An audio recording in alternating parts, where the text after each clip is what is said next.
Assalamualaikum warahmatullahi wabarakatuh. Waalaikumsalam. Bismillah walhamdulillah, la haula wa la quwata illa billah wa ba'du. Yaqulullahu ta'ala fi kitabihil karim, a'udzu billahi minasyaitonir rajim. Bismillahirrahmanirrahim. Subhanaka la ilma lana illa ma 'allamtana innaka antal alimul hakim. Shadaqallahul azim. Para hadirin hadirat sekalian, pada kesempatan hari ini izinkan saya sebagai moderator ingin menyampaikan sebuah seminar yang akan saya bawakan. Nanti di sini ada beberapa narasumber. Narasumber yang pertama yaitu Bapak Asep Surya Lesmana, SAG MAG. Yang kedua yaitu Bapak Yusuf MPD. Yang ketiga yaitu adalah Ibu Ustazah Mutia MPD. Yang keempat yaitu Bapak Haji Muzayyin MPD. Yang sudah membuka acara seminar untuk kita hari ini, mudah-mudahan apa yang kita sampaikan dan kita paparkan menjadi kemanfaatan buat kita semuanya. Untuk menghemat waktu, langsung saja kita pada tema kita hari ini dengan tema Islam dan Artificial Intelligence. Kajian komprehensif tentang pandangan Islam terhadap perkembangan AI, manfaatnya bagi umat, tantangan etnis dan prinsip penggunaannya sesuai syariat Islam. Inovasi terpenting abad ke-21 AI memungkinkan mesin meniru kemampuan manusia berpikir, belajar, menganalisis data, dan mengambil keputusan. Kini AI hadir di pendidikan, kesehatan, ekonomi, dakwah digital. Dari aspek pendidikan, pembelajaran adiktif dan evaluasi otomatis. Dari aspek kesehatan, diagnosis, analisis data medis. Ekonomi, analisis pasar dan layanan keuangan. Dari aspek dakwah, penyebaran informasi, keislaman digital. Kita lihat sejarah dan jenis-jenis AI dan abad yang menuju ke-21, kebangkitan AI dengan machine learning dan deep learning. Kedudukan ilmu dan teknologi dalam Islam menurut perintah dari Allah Subhanahu wa taala dalam firman pahala, dan bila tidak dilakukannya dia akan mendapatkan dosa. Dalam ilmu juga adalah kewajiban bagi setiap muslim. Talabul ilmi faridatu ala kulli muslimin wal muslimat. Gunakan untuk kemaslahatan, bukan disalahgunakan. Serta yang menjadi Bismillahirrahmanirrahim. Selanjutnya pemaparan dari Islam dan Artificial Intelligence. Saya akan menyampaikan tentang manfaat AI bagi umat Islam. Yang pertama dalam pendidikan Islam, materi adaptif, evaluasi otomatis, dan akses sumber belajar Al-Quran, hadis, fikih lebih mudah. Selanjutnya dakwah digital, penyebaran informasi keislaman lintas wilayah, terjemahan otomatis, chatbot keagamaan. Dan selanjutnya ekonomi syariah, dalam analisis data, manajemen resiko, deteksi penipuan, dan perluasan akses keuangan halal. Seperti yang kedua. Terus selanjutnya mari marilah kita dengarkan paparan yang akan disampaikan oleh narasumber yang ketiga, yaitu yang akan disampaikan oleh Al-Mukarram Al-Ustaz Haji Mujayyid MPD. Padanya waktu dan tempat kami persilakan. Terima kasih.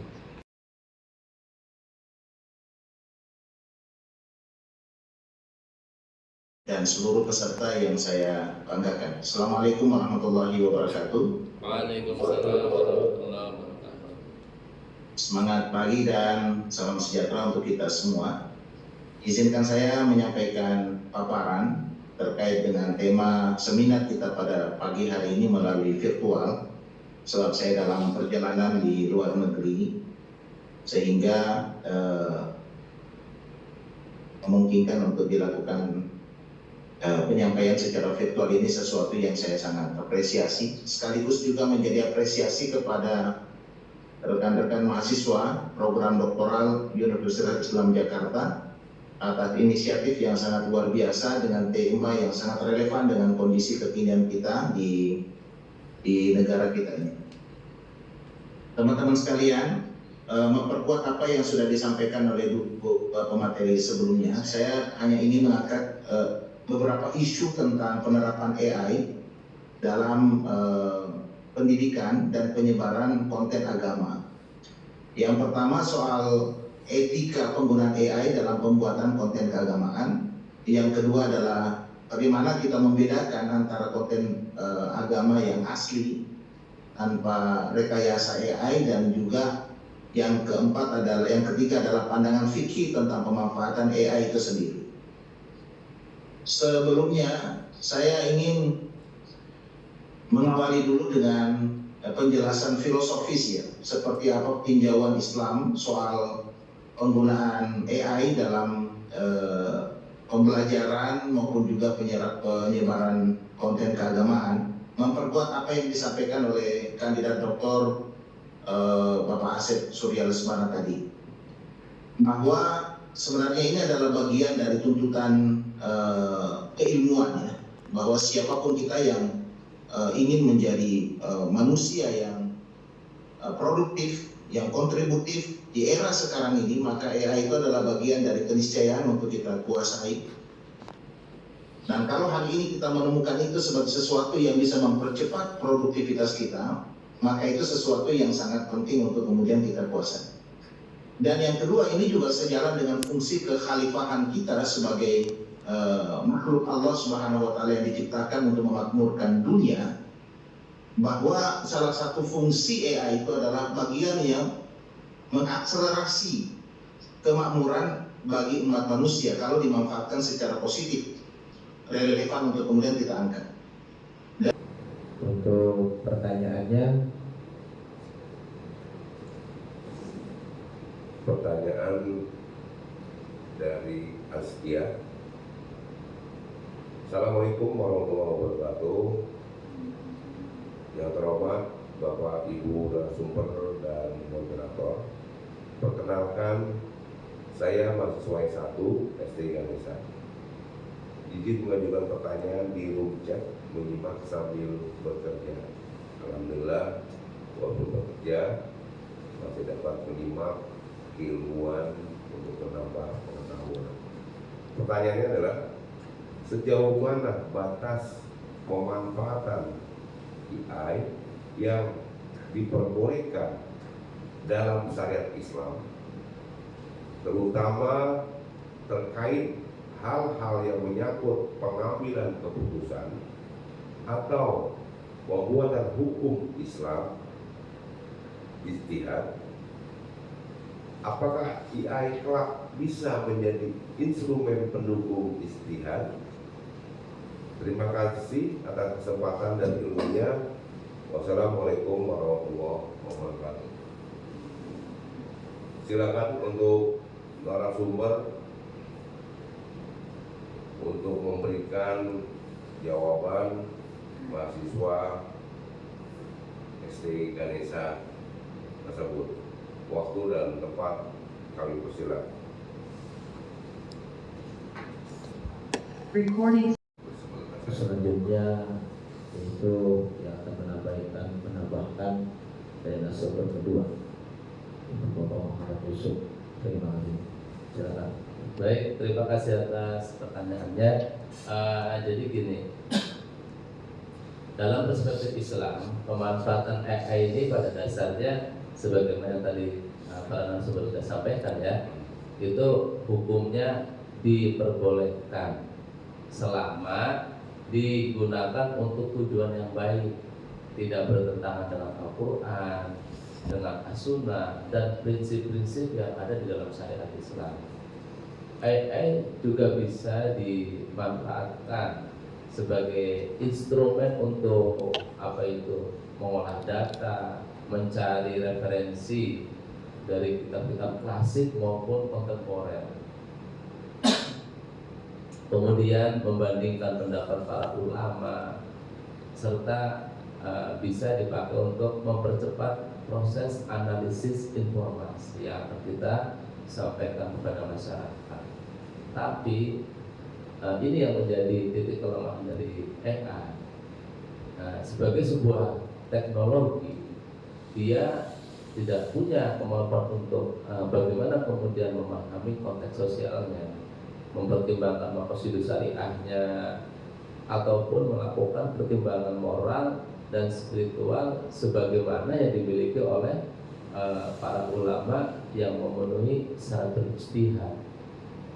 Oleh karena itu, AI bisa menjadi instrumen pendukung dalam proses ijtihad, tetapi dia tidak bisa menggantikan peran mujtahid di dalam penetapan hukum Islam. Keputusan akhir tetap harus berada di tangan para ulama yang memiliki kompetensi sesuai dengan keilmuannya, karena para ulama ini kan memahami secara mendalam tentang dalil-dalil dari suatu hukum, dan beliau-beliau ini juga memiliki kompetensi dalam mempertimbangkan kondisi masyarakat dan nilai-nilai kemaslahatan apa yang akan diprioritaskan di dalam menentukan suatu hukum. Dengan demikian, AI berfungsi sebagai sarana yang meningkatkan efisiensi dan akses terhadap ilmu, sedangkan otoritas jadi otoritas kewenangan dalam penetapan hukum tetap berada pada manusia yang memiliki ilmu, integritas dan tanggung jawab sesuai dengan prinsip-prinsip syariat Islam. Mungkin dari saya seperti itu, Bapak Moderator.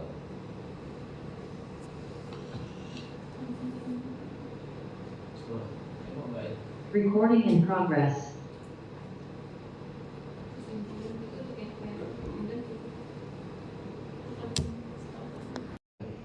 Yaitu dari para pengajar, dosen, guru, ustaz dan lain sebagainya. Karena AI ini adalah merupakan sebuah alat canggih yang bisa membantu saja mempermudah perjalanan kehidupan kita dalam rangka yaitu baik dalam kegiatan belajar maupun dalam kegiatan sebuah perekonomian, usaha, mengajar dan lain sebagainya. Untuk itu, marilah seminar kita ini kita tutup dengan membaca hamdalah. Alhamdulillahirabbil alamin. Kurang lebihnya mohon maaf atas segala kekhilafan dan kekurangan. Saya mengucapkan billahi taufiq wal hidayah. Wassalamualaikum warahmatullahi wabarakatuh.